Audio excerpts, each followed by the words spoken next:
Full quality. Imodoka zitatu ndagiye zavuye mu Rwanda ko uruta aba miss bose ushira hasi ni urira busy kweli uri busy nk'abahindi uranyica ko ivyo bijampe niyo ngidi ngabanya isi yose na Chris Brown ngya ndirimbo yarayumviseko ibi urabibona ibi biyo baza amahera biriko reka wabiguza ngaho ibi biyoma full cash kumenga ugomba ugenda mane dukora aho nshaka aho ushatse nimaze ko nabarivye baze kumva ati ni Jebel Chris nambarira full cash n'amasoka mfise menshi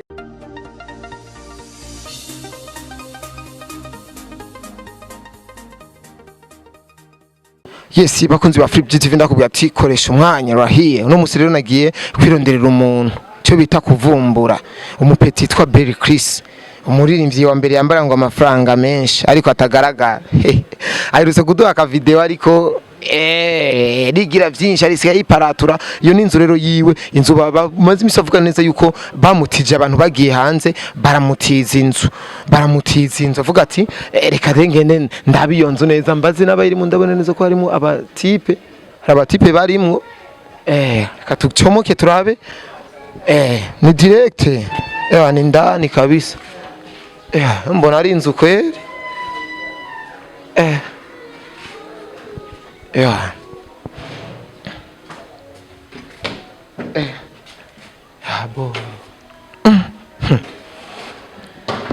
cameraman urantora fresh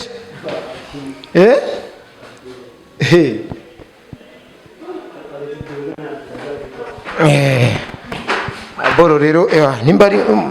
muri etage nimba ari yindwi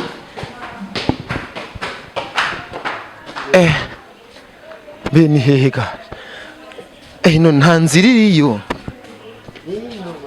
sa ni hari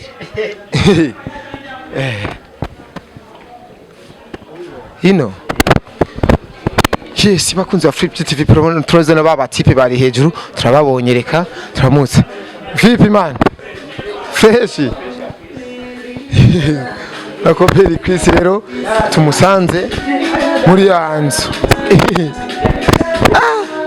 vipi bras Mr. Melina vipi yeah Weza ko Jebel Chris ari muri mood idasanzwe cyane Jebel Chris vipi bras suguswaganya na Salima ni mata ikivuguto ya hofe unze no kwirata ho mama we vipi man meze neza uza kutwubaha gato kazimya umuziki ko niyo song nzimya niyo song kama uratubona fresh hanibo image ni Jebel Chris tugende tuyage gato imuho bamanze bayirabe kwanza ini telefone yawe usanga wanje uje kumena ibidaje usanga aho muje kumena ibidaje jewe full quality imodoka zitatu ndagiye zavuye mu Rwanda kweli man none sikia Melina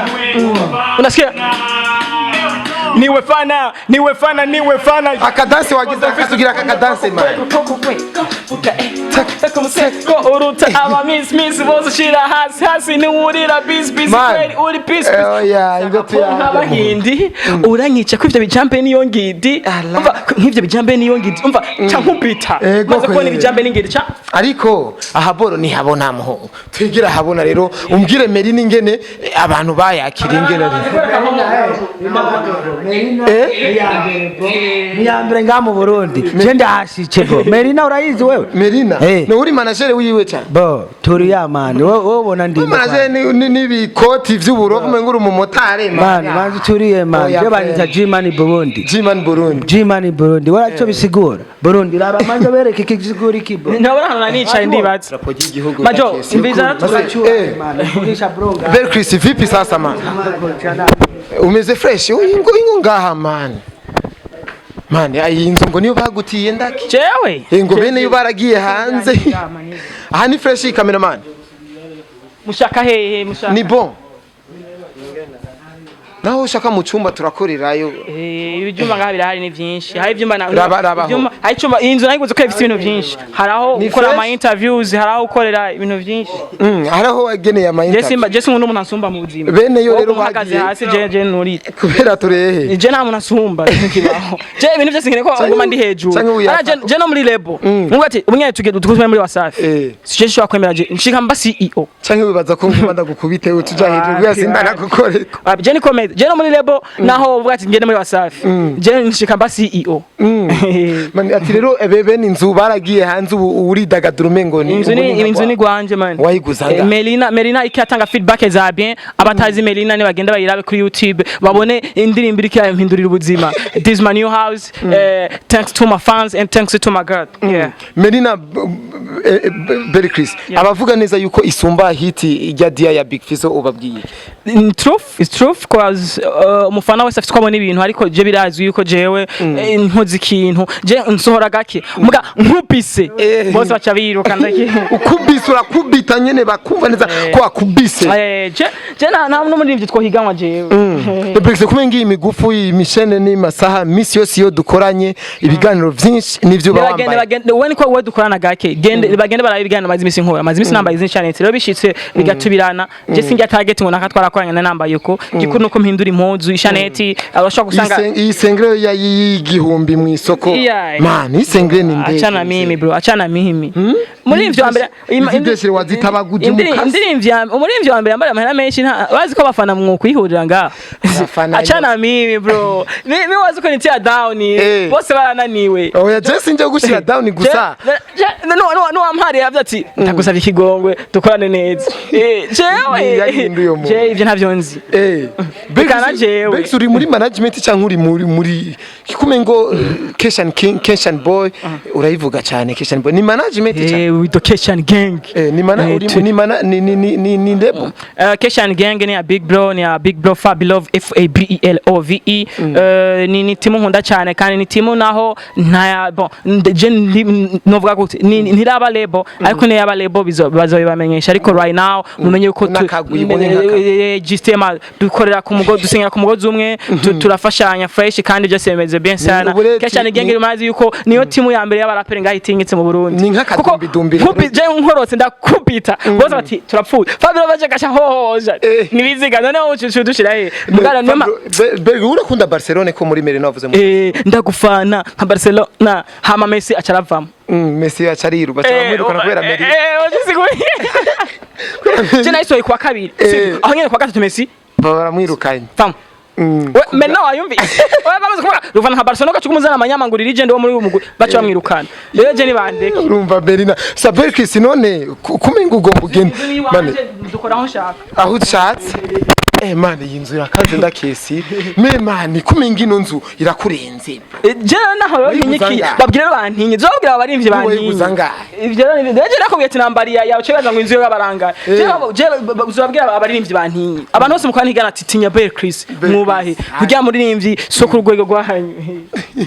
mane we tuje mu nzu twereke mane je mu nzu twereke Berry Chris so Merina none Merina ihitiri kirajya nta kintu we kigutangaza kuvaho karirimbi ukabona indirimbo Merina ariyo iriko izubwa mbere cyane aho ntangwe gukorera ntuze more interviews niho nkisora indirimbo rero nibaza yuko kugira naho nabaga ati jewe mu ndeke mu ngumize ka maso nzo bamaramaza nivyo biko biraba ana konsora indirimbo igahungabanya isi yose igahungabanya isi yose na Chris Brown ngya ndirimbo yarayumviseko ibi urabibona ibi biyo baza mahera biriko reka wabiguza ngaho ibi biyoma full cash uraruhisha cameraman ndakesiri ni birefu Berry Chris none uzuzana umugore ryari onye hejuru ni egani plafond Dubai hejuru Dubai kwe nkimwe yo muhira ndakega namingira ngo ni muhira reka kuba witwe ngabyo Berry Chris uzuzana umugore ryari none mani ko washaje ko washaje umugore ushaka konza cyangwa gukubita ururato ndaki ni leo Man, unakiona? Hata sasa mpeje gukora ikiganiro. Cyanda gitahoma. karakorotse Umufana atangwa gukomanta ngaha cyangwa umufana andondera inbox cyanda izimuha zose. me ururato Berkris ururato man ururato vraiment rurakaza ariko rurajya rakaza ni blende umengo ni blend niyo nakubwiye au fait kawaida ibirato bizimvira bibona just ukuntu biba bihagaze ikintu urabona nk'iki gwanje uwo bishira hamwe no ubishira hamwe cyangwa gutwenga nabaji uko je basanzwe bandi Berkris nimaze ko nabarimvye baze kumva ati nije Berkris nambarira full cash n'amasoka mfise menshi ninaho cyo mbati none uca wibwira ikintu ntaho dukompeta je ntaho duhiganwa imyaka yose uri umwe Berkris reka je ndagushimire urakoze cyane thanks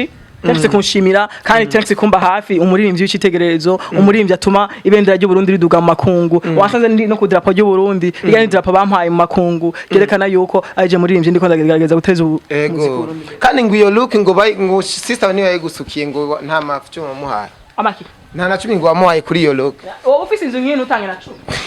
utanga support utanga na 10 kwasa yes bakunzi wa Flip TV murabonye inzu ya Berkris sinzi ko ari guyo ariko bivugwa neza ko ari inzu yiwe nimugumane natwe ciao